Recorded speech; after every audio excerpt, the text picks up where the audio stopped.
주님 받아주시옵소서. 하나님 이 시간 우리의 온 마음과 정성을 다하여서 하나님 앞에 예배하는 시간 가운데 하나님 홀로 높이 받아주시옵소서. 예 주님, 예 주님, 시간 함께 하시옵소서. 예 주님,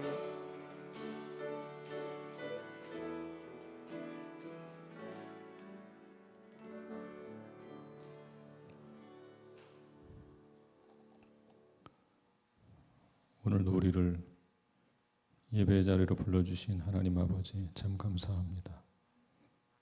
소리 높여 찬송을 부르며 우리에게 주신 이 신앙의 자유, 예배의 자유로 인해서 감사하며 주님을 찬송합니다. 이 시간 겸손한 마음으로 주의 음성을 듣기를 원합니다.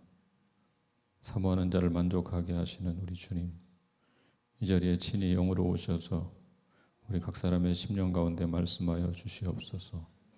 예수 그리스도의 이름으로 기도하옵나이다. 아멘. 우리 서신처로 말씀 봉독하겠습니다. 디모데전서 5장 8절 한 절만 같이 읽겠습니다. 다 같이 읽겠습니다. 시작. 누구든지 자기 친족, 특히 자기 가족을 돌보지 아니하면 믿음을 배반한 자요 불신자보다 더 악한 자니라. 아멘. 자리 앉으시겠습니다.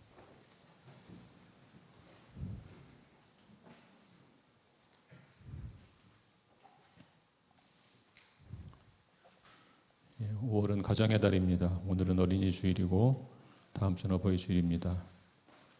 이번 주와 다음 주 두 주를 묶어서 오늘 가족에 대한 설교를 하려고 합니다. 다음 주는 전도집회 다음 날이기 때문에 지금 계획으로는 교회 내 구도자들을 위해서 복음 전도 설교를 할까 그렇게 생각 중입니다. 그래서 오늘 민수기 설교를 잠시 중단하고 디모데전서의 말씀을 본문으로 가족에 관한 말씀을 전하려고 합니다. 오늘은 특별히 가족을 돌보는 것의 중요성에 대해서 말씀드리려고 합니다. 구약 성경은 가족을 대단히 중요하게 여깁니다. 출애굽한 이스라엘 백성들이 가나안 땅을 분배할 때도 크게는 지파별로, 작게는 가족별로 나누어 주었습니다. 본래 이스라엘이라는 나라 자체가 여러 가족들이 모여 지파를 이루고 다시 12개의 지파가 모여 나라를 이루고 있습니다. 이런 배경 때문에 구약 성경은 자연스럽게 가족 공동체를 대단히 중요하게 여깁니다. 구약 성경이 말하는 가족이란 대체로 대가족을 가리킵니다. 예를 들면 야곱의 가족은 모두 70명이나 되었습니다. 그런 많은 인원이 가족 공동체를 구성하고 살았습니다. 그들은 가족을 대단히 소중한 가치로 여기고 살았습니다. 이런 전통은 신약 성경에도 자연스럽게 드러납니다. 예를 들면 베드로가 고넬료의 집에 가서 예수님을 전했을 때 고넬료 한 사람만이 아니라 고넬료의 집안 모든 사람이 예수님을 믿었습니다. 또한 바울이 빌립보 감옥에서 간수에게 복음을 전할 때 바울은 주 예수를 믿으라 그리하면 너와 내 집이 구원을 받으리라 라고 말했습니다. 이런 사실은 이스라엘 백성들이 얼마나 가족을 소중히 여겼는가를 잘 보여줍니다. 그런데 예수님은 육신의 가족보다 영적인 가족을 더 소중히 여기는 것 같은 말씀을 자주 하셨습니다. 어느 날 예수님의 모친과 형제들이 사람들에게 말씀을 가르치고 있는 예수님을 찾아왔습니다. 제자들이 예수님에게 밖에서 모친과 형제들이 찾는다고 했을 때 예수님이 이렇게 선언하셨습니다. 내 아버지의 뜻대로 행하는 자가 내 형제와 자매와 모친이라. 그 말을 들은 예수님의 가족들은 아마 크게 상처를 받았을 것입니다. 모처럼 찾아온 가족들에게 어떻게 저렇게 매정하게 말하는가 아마도 그런 생각을 했을 것입니다. 또 한 번은 아버지를 장사 지내고 예수님을 따르겠다는 사람에게 죽은 자들을 장사하게 하고 너는 나를 따르라 라고 냉정하게 말했습니다. 이런 말씀들을 보면 예수님은 육신의 가족을 그리 중요하게 여긴 것 같지 않게 보일 때가 있습니다. 이런 사실만 본다면 가족에 대한 관점에 있어서 구약과 신약은 너무 다른 것처럼 보입니다. 구약 성경은 탁월한 사회 보장 제도를 규정하고 있습니다. 1차적으로 가족에게 연약한 자들을 돌볼 책임이 있다고 말합니다.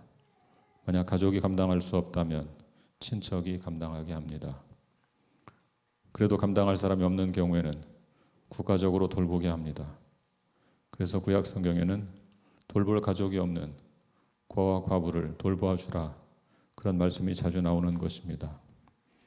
이와 같이 구약 성경은 연약한 자들을 돕기 위해 2중 3중의 사회적 보호망을 마련하고 있습니다. 그렇다면 신약 성경은 어떻습니까? 구약 성경이 이스라엘 민족 전체에게 사회적 보호망을 요구한다면 신약 성경은 교회에게 그런 사회적 보호망을 요구합니다. 사도행전에는 모든 물건을 서로 나누는 모습도 나오고 가난한 과부들을 구제하는 문제로 교회가 회의를 열고 있는 모습도 나오고 있습니다. 이런 모습은 교회 공동체가 어떻게 연약한 사람들을 돌보았는지 잘 보여줍니다.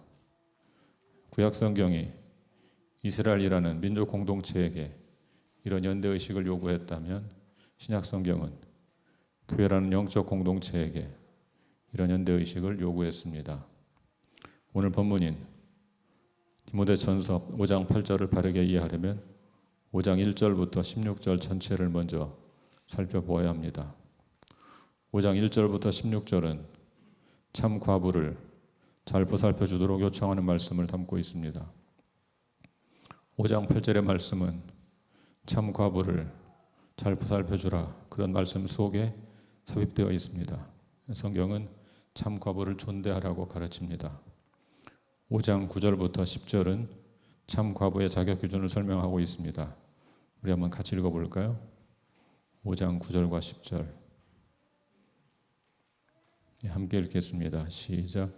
과부로 명부에 올릴 자는 나이가 60이 덜 되지 아니하고 한 남편의 아내였던 자로서 선한 행실의 증거가 있어 혹은 자녀를 양육하며 혹은 나그네를 대접하며 혹은 성도들의 발을 씻으며 혹은 환난당한 자들을 구제하며 혹은 모든 선한 일을 행한 자라야 할 것이요.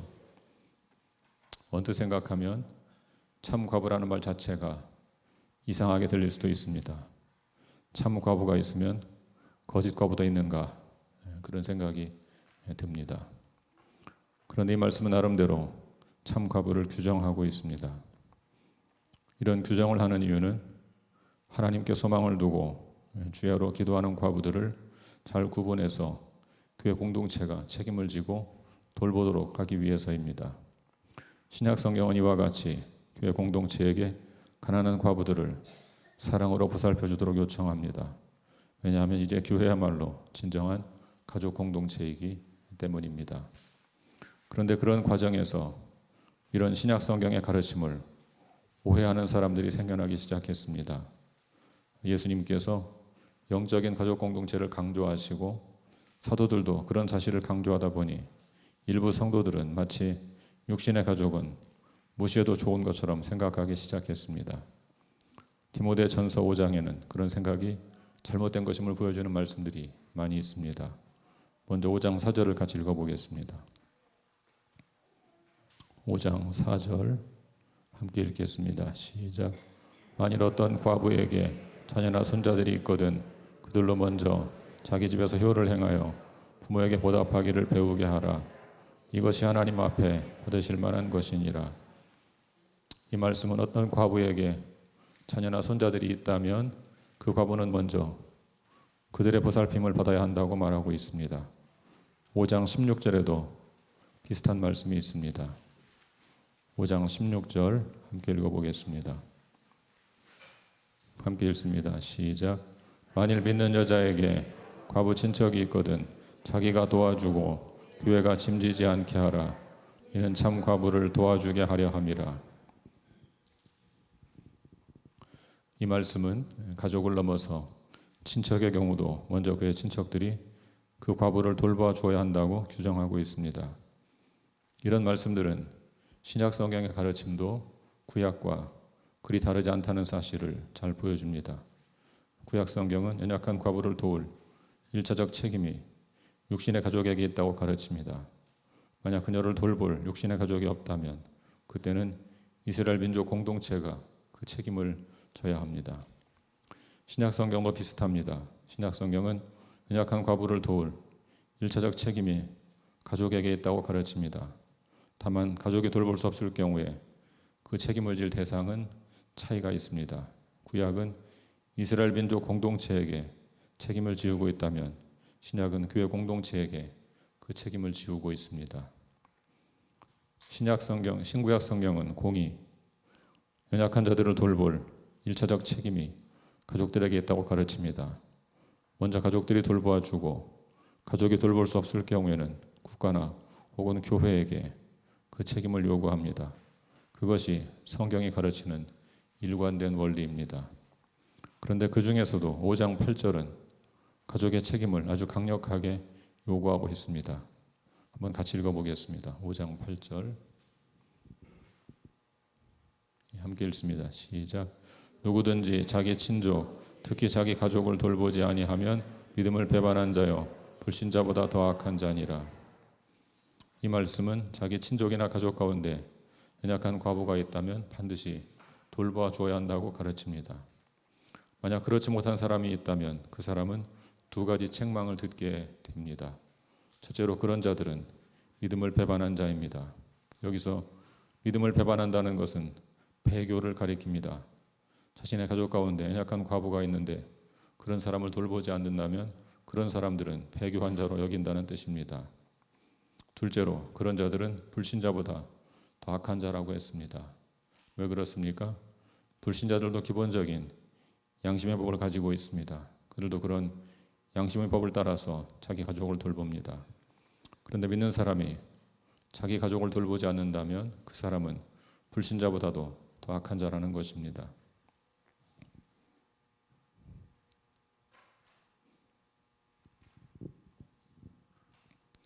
교회는 영적인 가족, 곧 하나님의 가족입니다. 우리 기독교인들은 육신의 가족을 넘어서 영적인 가족을 소중하게 여깁니다. 그런데 이런 강조점을 오해해서 드물지만 간혹 영적인 가족만 소중하게 여기고 육신의 가족을 소홀히 여기는 경우가 있습니다. 특별히 믿지 않는 집안에서 혼자 예수님을 믿는 경우에 이런 현상이 나타날 수 있습니다. 집안 전체가 믿지 않는 상황에서 혼자만 믿으면 가족들과 좋지 않은 관계에 놓일 수도 있습니다. 내 마음은 그렇지 않지만 실제 행동은 마치 가족에게 소홀한 사람처럼 보일 수 있습니다. 그러나 아무리 힘들고 어려워도 가족을 멀리하는 것은 말씀에 어긋나는 일입니다. 왜냐하면 그것은 분명히 하나님의 뜻이 아니기 때문입니다. 간혹 명절에 부흥회를 개최하는 교회들이 있습니다. 왜 많은 사람들이 고향을 찾는 명절에 부흥회를 개최할까요? 그 속사정을 정확히 알 수는 없지만 아마도 제사에 참여하지 말고 천국잔치에 참여하라, 그런 의미일 것입니다. 언뜻 생각하면 일리가 있는 것 같습니다. 그러나 이런 발상은 대단히 위험한 것입니다. 믿지 않는 가족도 당연히 소중한 가족입니다. 성경은 우리에게 가족을 잘 돌보라고 요구합니다. 게다가 믿지 않는 가족이 있다면 그는 우리의 전도 대상자입니다. 전도 대상자 중에서도 가장 사랑하기에 가장 가슴이 아픈 전도 대상자입니다. 그런데 그런 전도 대상자를 멀리하면서 어떻게 그를 우리 주님께 인도할 수가 있겠습니까? 여러분이 믿는 가정 출신이라면 여러분은 가족들과 함께 다음 세대에게 복음을 전수하는 일에 힘쓰셔야 합니다. 아름답게 계승되는 신앙이 여러분의 자녀 때에서 끊어진다면 얼마나 안타까운 일이겠습니까? 여러분이 믿지 않는 가정 출신이라면 가족들을 주님께 인도하는 일에 힘쓰셔야 합니다. 그렇게 하기 위해서는 가족들을 사랑으로 돌봐야 합니다. 특별히 가족 가운데 연약한 자가 있다면 그를 더욱 사랑으로 돌봐야 합니다.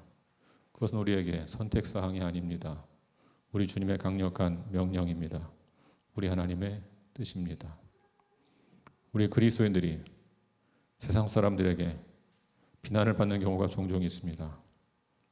물론 아주 극단적으로 문제가 있는 사람이라서 그런 일이 벌어질 수도 있지만 대다수의 경우는 가치관의 차이에서 벌어지는 일입니다. 대개의 경우 믿지 않는 사람들에게 가장 소중한 대상은 가족입니다. 그들은 가족에게 잘하는 사람을 제일 훌륭한 사람으로 여깁니다. 그런데 우리 그리스도인들은 그렇지 않습니다.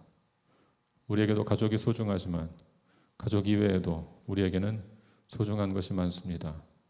믿지 않는 사람들이 이해하지 못하는 것은 바로 그 지점입니다.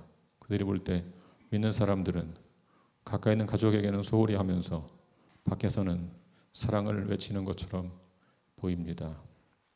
육신의 가족이 아닌 사람에게 사랑을 베푸는 것은 대단히 소중한 일입니다.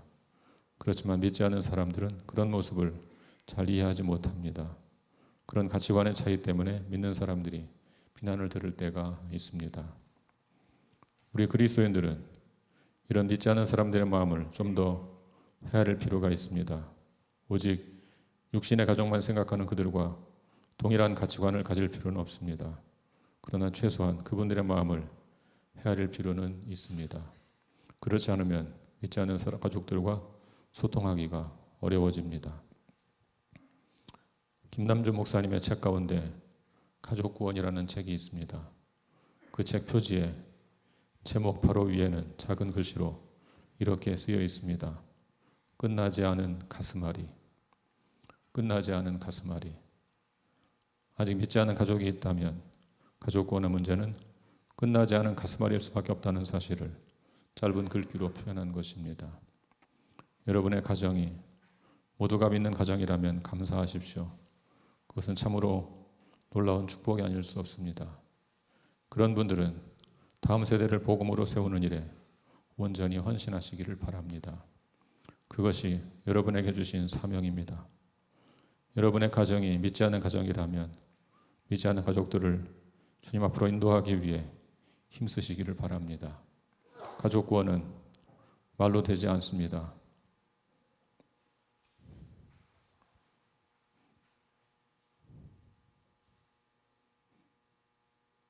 가족 구원은 대부분 삶으로 이루어집니다. 그러므로 먼저 가족들을 사랑으로 돌보기에 힘쓰셔야 합니다. 물론 가족을 돌보는 것은 전도하기 위해서만 하는 것은 아닙니다. 그것은 사람으로서 해야 할 마땅한 도리입니다. 그렇지만 동시에 그런 사람의 도리를 잘할 때 가족 구원이 더 잘 이루어지는 것도 사실입니다. 또한 성령의 열매인 사랑의 열매를 지속적으로 맺어야 할 것이 바로 가정이고 가족입니다. 그러므로 가족 가운데 연약한 자가 있다면 그를 사랑으로 돌보시기를 바랍니다. 연로하신 부모님이 계시다면 부모님을 잘 돌보시기 바랍니다. 연약한 형제나 자매가 있다면 그를 끝까지 돌보고 사랑하고 기도하십시오. 내게 맡겨주신 자녀를 사랑과 믿음으로 양육하는 것도 마땅한 하나님의 명령입니다. 하나님의 뜻대로 사랑하고 하나님의 교훈으로 양육해야 합니다. 그것은 가족의 의무인 동시에 하나님의 말씀인 성경의 명령이기도 합니다. 다음 주 토요일에 가족 초청 전도 집회가 열립니다. 마지막까지 포기하지 말고 기도하면서 사랑하는 가족을 초청하기에 힘쓰시기를 바랍니다. 우리가 기대하는 바가 단 한 번의 집회로 이루어지지 않을 수도 있습니다. 전도 집회는 복음의 씨앗을 심는 일입니다. 너무 당연한 말 같지만 심어야 거둡니다. 심지 않으면 거둘 수 없습니다. 우리 교회는 오랫동안 전도 집회를 개최했습니다. 그간 수많은 사람들이 복음을 들었습니다. 전도 집회를 통해 주님을 만나고 지금은 우리 교회에 신실한 성도가 되신 분들도 많이 있습니다. 우리 교회는 아니지만 가까운 교회로 출석하게 되신 분들도 있습니다. 연로하신 부모님들 가운데는 전도 집회를 통해 마음을 열고 돌아가시기 전에 예수님을 영접한 경우도 있습니다. 열매를 맺는 때와 방식은 다양합니다. 그렇지만 그 마음에 심겨진 복음의 씨앗은 하나님의 때에 반드시 싹을 틔웁니다. 그날 복음을 전하는 순서가 있다는 사실을 반드시 알리시기를 바랍니다. 그래야 마음의 준비가 됩니다. 할 수 있으면 미리 복음을 전해서 가족들의 마음밭을 기경하시는 것도 좋은 방법입니다. 마음밭이 준비된 분들에게는 복음의 씨앗이 더 깊이 더 잘 심겨질 것입니다. 우리 주님께서 구원의 역사, 생명의 역사를 이루시기를 우리 주님의 이름으로 간절히 소원합니다. 우리 함께 기도하겠습니다.